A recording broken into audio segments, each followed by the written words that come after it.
Hello बच्चों, कैसे आप लोग? उम्मीद करता हूँ अच्छे होंगे। तो चलिए आज हम अगले टॉपिक की तरफ चलते हैं। इसमें इलेक्ट्रिक चार्ज में और कूलम्ब लॉ वगैरह फोर्स में इसमें एक दो छोटे छोटे टॉपिक छूटे हुए हैं, वो आज मैं कवर कर दूंगा। वो भी उसके बाद फिर न्यूमेरिकल पे आएंगे। तो उसमें है ये कंटिन्यूअस चार्ज डिस्ट्रीब्यूशन।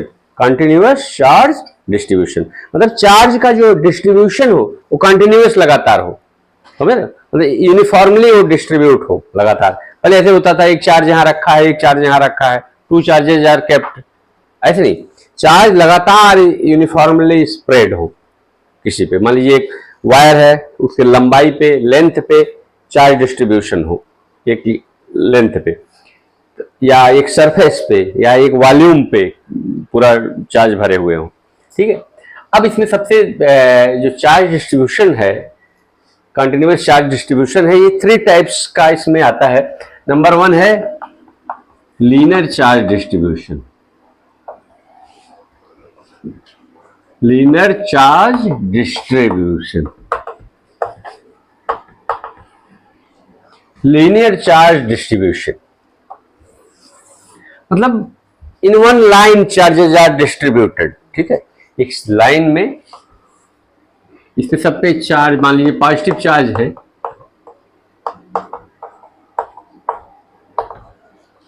यूनिफॉर्म एक तरफ से रखे हुए हैं। तो इसमें जो चार्ज, इसमें जो मेन चीज है वो आती है चार्ज डेंसिटी की। लीनियर चार्ज, लीनियर है तो linear charge density. Linear charge density में क्या लिखा देखा जाएगा, मान लीजिए ये लेंथ dl है, छोटा सा इसमें ले लेते हैं, और इसमें जो चार्ज है वो dq उस लेंथ में चार्ज है, छोटे से लेंथ में, इस वाली लेंथ में चार्ज इतना है।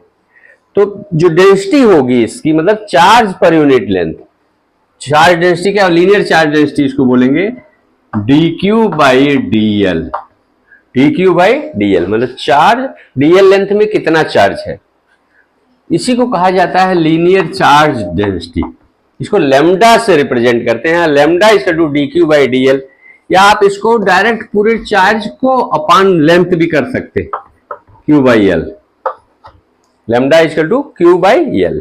यहां पर जो लैम्डा है इसको कहा जाता है linear charge density.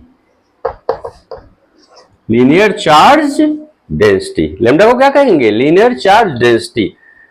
Total charge कितना हमने ले लिया, q। टोटल लेंथ कितनी ले ली, l। यहां से ले, अगर ये फाइनाइट लेंथ का है, चार्ज पता है तो, अगर लेंथ बहुत ज्यादा हो जाए, कैलकुलेट करना आसान नहीं हो, तब आप ये वाला फार्मूला यूज करेंगे, lambda equal to dq by dl। छोटी सी लेंथ ले लेंगे, उसमें देख लेंगे कितना चार्ज है, उनका रेशियो ले लेंगे dq by dl, that is lambda. Lambda equal to dq by dl। अब देखिए इससे लैम्डा जो है इसका यूनिट क्या होगा, dq या q का यूनिट क्या होता है, कूलम्ब। चार्ज है, q क्या है, q लिख लीजिए, आपका मन क्या है, q इज चार्ज और l is length, l is length, ठीक है। अब यहां पर जो इसका यूनिट होगा, लैम्डा का यूनिट बताइए क्या होगा। लैम्डा का यूनिट जो होगा, q का यूनिट हो गया, चार्ज जो है q का यूनिट हो गया कूलम्ब और लेंथ का मीटर, तो इसका हो जाएगा यूनिट कूलम्ब पर मीटर या कूलम्ब मीटर पर पावर -1। ये यूनिट हो गया कूलम्ब मीटर -1। ये मतलब चार्ज का जो डिस्ट्रीब्यूशन है एक लीनियर है। अब इसी तरह से दूसरा है इसमें, मान लीजिए दूसरा, ये तो लीनियर डिस्ट्रीब्यूशन हो गया। दूसरा जो डिस्ट्रीब्यूशन आएगा वो surface charge distribution. Surface, note कर लीजिए,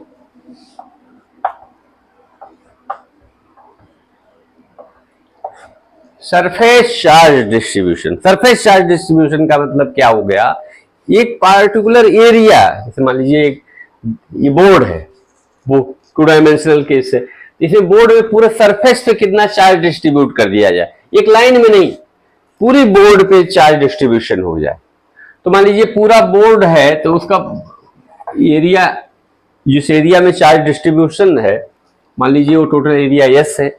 अगर फाइनाइट एरिया है तो आप कह सकते हैं ऐसे, बहुत ज्यादा है तो कोई उसमें बहुत घबराने की जरूरत नहीं है। तो हमने छोटा सा लिया, मान लीजिए एरिया एस है, इस पे जो चार्ज डिस्ट्रीब्यूटेड है इस पे वो क्या है, पूरे पे यूनिफॉर्मली पॉजिटिव चार्ज डिस्ट्रीब्यूटेड, पूरे पे पॉजिटिव चार्ज डिस्ट्रीब्यूशन। अब इसमें क्या करेंगे, छोटा सा एरिया ले लेंगे, छोटा सा एरिया ये क्या है ds, और इसमें चार्ज कितने हैं dq, क्या चार्ज कितने हैं dq। तो इसमें जो ये dq by ds, dq by ds जो आएगा मतलब charge per unit area, ds dq small amount of charge, ds small amount of area, small area. इस रेशियो को यहां कहा जाता है sigma, sigma surface charge density. समझ रहे हैं मेरी बात, या इसको ही अगर चार्ज पूरा पता हो, पूरा चार्ज और पूरी एरिया पता हो तो Q बाई S भी कर सकते हैं। तो यहां जो सिग्मा हो गया है, क्या हो गया, surface charge density, surface charge density हो गया। देखिए सिग्मा है, अब उसमें लेमडा यूज हुआ था, तो ये सब कुछ सिंबल है साइंटिफिक, ठीक है, alpha beta gamma lambda delta, ये सब चीजें जो है सिग्मा रो, ये सब फिजिक्स के सिंबल हैं, तो यहाँ यूज करेंगे हम। तो देखिए सिग्मा, यहाँ जो सिग्मा है इसको क्या कहेंगे, सरफेस चार्ज डेंसिटी, और ds क्या है, यस या ds ये क्या है एरिया, सरफेस एरिया को। q या dq ये क्या है, ये चार्ज है, नोट कर लीजिए, q और dq ये क्या है, चार्ज है। तो यहां जो सिग्मा होगा इसका यूनिट बताइए, dq मतलब कूलॉम, एरिया मतलब मीटर स्क्वायर, इसी को कूलॉम ऊपर लेते जाइए, मीटर पावर -2 लिख सकते हैं, कूलॉम मीटर पावर -2 लिख सकते हैं, ठीक है।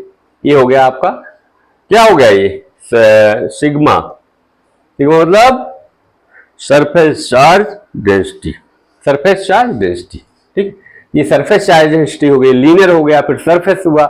एक और चार्ज डेंसिटी आएगा वो है वॉल्यूम चार्ज डेंसिटी, ठीक है, वॉल्यूम चार्ज डेंसिटी, उसको नोट करिए जरा।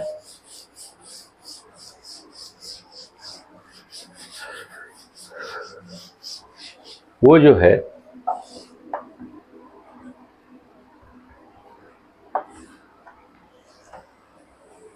वो है वॉल्यूम चार्ज डेंसिटी। क्या है, वॉल्यूम चार्ज डेंसिटी, मतलब आप एक पार्टिकुलर फुल वॉल्यूम में चार्ज पूरे भरे हुए, मान लीजिए वॉल्यूम है, इसमें पूरा चार्ज जो है अंदर पूरा भरा है, सारे सरफेस पे ऊपर नीचे सब पूरे चार्ज भरे हुए हैं वॉल्यूम में। तो वॉल्यूम में ऐसे ही छोटा सा एरिया ले ले, छोटा सा वॉल्यूम ले लेंगे, छोटे से वॉल्यूम, पूरे वॉल्यूम को कहेंगे V, पूरे कंटेनर का वॉल्यूम को कहेंगे V, और छोटा सा वॉल्यूम ले लिया dV, और इसमें जो चार्ज होगा छोटे से वॉल्यूम में dQ, और पूरा चार्ज हम मान लेते हैं Q। तो यहां पर जो ये रेशियो आपका आता है dQ बाई dV, चार्ज और dV मतलब volume, charge per unit volume, समझे। dQ क्या होगा, चार्ज, और dV क्या होगा, वॉल्यूम, छोटा सा चार्ज छोटा सा वॉल्यूम, इसको कहा जाता है रो। रो मतलब वॉल्यूम चार्ज डेंसिटी, समझे ना। रो को क्या कहेंगे, वॉल्यूम चार्ज डेंसिटी। इसी को Q बाई V से भी रिप्रेजेंट कर सकते हैं। अगर टोटल चार्ज Q पता हो तो Q, और V टोटल वॉल्यूम पता हो तो Q by V, Q by V रो को रिप्रेजेंट, रो रिप्रेजेंट करेगा Q बाई V को, ठीक है। तो अब इसका भी देखिए यूनिट, रो क्या है लिख लीजिए, क्या है, वॉल्यूम चार्ज डेंसिटी, और dV V या dV ये दोनों चीज क्या है बता रही हूं, वॉल्यूम को।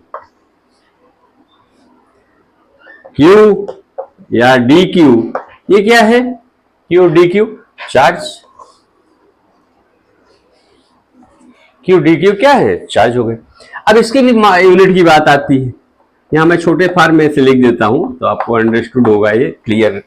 रो unit, unit of rho, rho मतलब वॉल्यूम चार्ज डेंसिटी, रो मतलब वॉल्यूम चार्ज डेंसिटी का क्या है यूनिट, क्या हो जाएगा बताइए, q coulomb unit, volume metre cube या कूलॉम मीटर क्यूब -3, ये मीटर क्यूब है ऊपर जाएगा -3, कूलॉम पर मीटर क्यूब, कूलॉम मीटर -3 हो गया। समझ में आ रहा है बात। तो ये मुझे नहीं लगता अब इसमें कुछ भी डाउट हो, बहुत आसानी से मैंने समझाया है, समझ में आ गया होगा। एक एक कॉन्सेप्ट क्लियर आपको कर लेना है, इससे कहीं भी कोई दिक्कत ना हो। तो हम आपका हर एक कॉन्सेप्ट इतना क्लियर कर देंगे, न्यूमेरिकल भी इतना कराएंगे कि आप कोई भी क्वेश्चन, कोई भी थ्योरी से पॉइंट उठाया जाए तो आप तुरंत रिप्लाई करें, ठीक है। तो तभी आपका पोजीशन सबसे हायर रहे, अच्छे पोजीशन में आप रहें। तो ये क्या हो गया, volume charge density equal to, इसकी यूनिट क्या हो गई, coulomb metre -3, coulomb metre power -3। Okay, ये तीन चीज हमने पढ़ी surface distribution, continuous charge distribution में। अब इसमें एक चीज और छोटा सा टॉपिक छूटा हुआ है, principal of superposition, principle of superposition. तो जो छूटा हुआ है अगला चीज है वो प्रिंसिपल ऑफ सुपरपोजिशन, ठीक है। तो चलिए वो भी देख लेते हैं, उसके बाद थ्योरी यहाँ आपकी चार्ज और फोर्स की खत्म हो जाएगी। प्रिंसिपल ऑफ सुपरपोजिशन, तो चलिए अब ये टॉपिक है आपका प्रिंसिपल ऑफ सुपरपोजिशन, ठीक है। प्रिंसिपल ऑफ सुपरपोजिशन में क्या होगा, अभी हम एक फोर्स के बारे में बात कर देते हैं। अब मल्टीपल चार्ज रखे हो, 1 4 2 4 3 4 3 4 5 6 मल्टीपल चार्ज रखे हो, और कहते किसी एक पर्टिकुलर चार्ज पे कितना फोर्स टोटल लगेगा, ठीक। तो ये सुपरपोजिशन प्रिंसिपल से निकलेगा। मान लीजिए एक चार्ज यहां है Q1 और मल्टीपल चार्ज अदर्स हैं Q2 Q3 Q4 Q5, ठीक, मल्टीपल चार्जेज हैं। अब इसमें ये Q1 Q2 Q3 Q4 Q5 ऐसे n चार्ज है Q1। अच्छा मान लीजिए ये ऐसे n चार्ज है, एक चार्ज और यहां रखा है Q0। पूछे Q0 पे टोटल फोर्स कितना लगेगा, total force acting on Q0, total force acting on Q0। तो F0 इसको हम डिनोट करेंगे force acting on Q0 charge. देखिए सब चार्ज है, Q0 एक चार्ज है, Q1 चार्ज है, Q2 चार्ज है, Q3 चार्ज है, Q4 चार्ज है, Q5 चार्ज है, इस तरह से n नंबर ऑफ चार्जेस है। एक दूसरा चार्ज यहाँ Q0 मान लीजिए रखा है। क्वेश्चन ये है कि इस पे कितना चार्ज लगेगा। अब देखिए इस पे चार्ज इसकी वजह से भी लगेगा, इसकी वजह से भी लगेगा, इस Q3 की वजह से भी लगेगा, Q4 की वजह से भी लगेगा, Q5 की वजह से लगेगा, और जितने भी चार्ज, तो इस तरह से जितने भी चार्जेज होंगे उनकी वजह से Q0 पे फोर्स लगेगा। तो मान लीजिए total force, net force acting on Q0 is F0 मान लेते हैं। Net force acting on Q0 is F0, ठीक है। तो नीचे लिख लेते हैं, net force acting on Q0 is F0। अब किसकी वजह से फोर्स लगेगा F0 पे, Q0 और Q1 की वजह से। तो यहां लिख लीजिए फोर्स 0 1 क्या रिप्रेजेंट कर रहा है, force due to between Q0 and Q1। Q0 और Q1 में जो फोर्स लगेगा वो फोर्स, वही फोर्स Q0 पे भी लगेगा, वही फोर्स Q1 पे भी लगेगा। तो हमें Q0 पे निकालना है, तो Q0 Q1 के बीच का जो फोर्स होगा वो दूसरा, प्लस Q0 और Q2 के बीच में जो फोर्स होगा वो, प्लस ऐसे जितने भी कॉम्बिनेशन 0 से बनेगा बनाते चले जाएंगे, ऐड करते चले जाएंगे, तो नेट फोर्स पता चल जाएगा। लेकिन एक चीज का ध्यान देना है, यहां पर ये वेक्टर क्वांटिटी है फोर्स, तो वेक्टर लगा लीजिएगा, वेक्टर साइन, ठीक है। तो यही कहलाता है सुपरपोजिशन प्रिंसिपल, ठीक है। Force acting on one charge due to other charges, force acting on one charge due to other charges is equal to the vector sum. This sign represents vector. Vector sum of the forces acting on that charge due to all other charges. समझ रहे हो मेरी बात?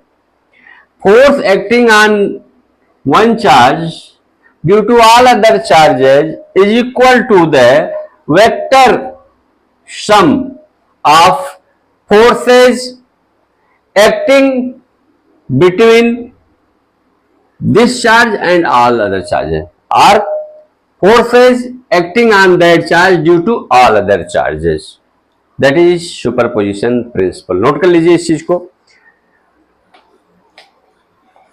The force on any charge due to a number of other charges, force on any charge due to a number of other charges at rest, सभी rest में है. Force on any charge due to a number of other charges at rest is equal to vector sum of forces on that charge due to all other charges. This is called as superposition principle. समझ रही बात? देखिए क्या करना, add कर लेना है. तो ये अब इसकी अगर हम वैल्यू भी चाहें लिखना, अब ये बताइए इसकी वैल्यू क्या हो जाएगी? F Q naught Q one. मान लीजिए इसके बीच की डिस्टेंस क्या ले लेंगे? R01. तो क्यू नॉट पे हमें निकालना है, तो यहां से यहां तक का यूनिट वेक्टर लेंगे. डिलीट करिए. 1/4 पाई एप्सिलॉन नॉट. चार्जेस कौन कौन से हैं? Q naught Q one upon distance कितना है? R01. और यहां यूनिट वेक्टर लगा लीजिए. कहां से कहां तक? 10. ये कोई डाउट नहीं. तो वेक्टर क्वांटिटी है इसलिए यूनिट वेक्टर है. कैप लगा लेते हैं तो यूनिट वेक्टर हो जाती है. 10. ठीक. फिर प्लस, अब ऐसे इस पे इसके बीच में देखिए F02. 1/4 pi epsilon naught q naught q two by r. कहां से कहां तक? 0 और 2. क्यू नॉट और क्यू टू के बीच का डिस्टेंस का स्क्वायर. और यूनिट वेक्टर कहां होगा? इस पे फोर्स निकालना है हम. तो यूनिट वेक्टर कहां से होगा? किस डायरेक्शन में? 2 से 0 की तरफ. इस तरह सारे लिखते चले जाइए, सम कर दीजिए, आपको मिल गया net force on this charge q not. Net force on this charge q not. This is called as superposition principle of addition of charges forces. ठीक है. This is called as superposition principle और principle of superposition of Coulomb's law. ठीक है. कोई doubt है इसमें? नहीं होगा. तो ये एक और वीडियो आज का था. इसमें जो इलेक्ट्रिक चार्ज और इलेक्ट्रिक फोर्स का लास्ट थ्योरी पोर्शन था, जो मतलब यही थोड़ा सा टॉपिक बचा हुआ था थ्योरी के पोर्शन से, इसको आज हमने बनाया है. और अभी तक मैंने सारी थ्योरी इलेक्ट्रिक चार्ज और इलेक्ट्रिक फोर्स का कवर किया. एक दिन न्यूमेरिकल भी कराया हूं. अब अगले 1-2 क्लास में आपको सारे न्यूमेरिकल ही अच्छे करेंगे, जिससे आप बोर्ड भी और कंपटीशन के क्वेश्चन आसानी से अटेम्प्ट कर सके. ठीक है. तो इसको हम रब कर देते हैं.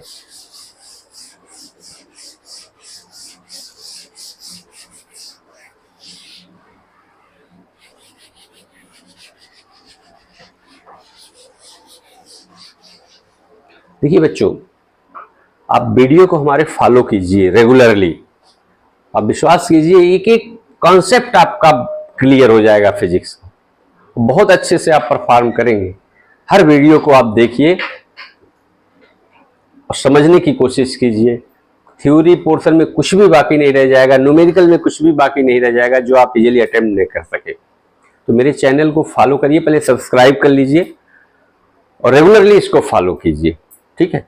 कोई डाउट है तो नीचे रिमार्क्स में लिखिए. और कुछ समझना चाहते हैं तो वो भी मैं बताऊंगा. मैं अपनी तरफ से पूरा कोर्स कवर कर रहा हूँ. ठीक है. तो इलेक्ट्रिक चार्ज और इलेक्ट्रिक फोर्स का रिलेटेड जितनी भी थ्योरी पोर्शन था और कुछ न्यूमेरिकल मैंने कराया है. तो आप करिए, और लेकिन आपको मेहनत करना है. तो आप करेंगे भी. वीडियो को ही देखिए, 2-3 बार देखिए और याद हो जाएगा अगर देखेंगे. और कभी कोई डाउट हो तो पूछ सकते हैं. बस सब्सक्राइब कर लीजिए चैनल को, पहला काम ये करिए, और लाइक भी करिए, ठीक है, कि आपको अच्छा लग रहा है। अगर अच्छा लगे तो लाइक ज़रूर कीजिए, ठीक है। और कोई डाउट हो तो पूछिएगा। Thank you very much.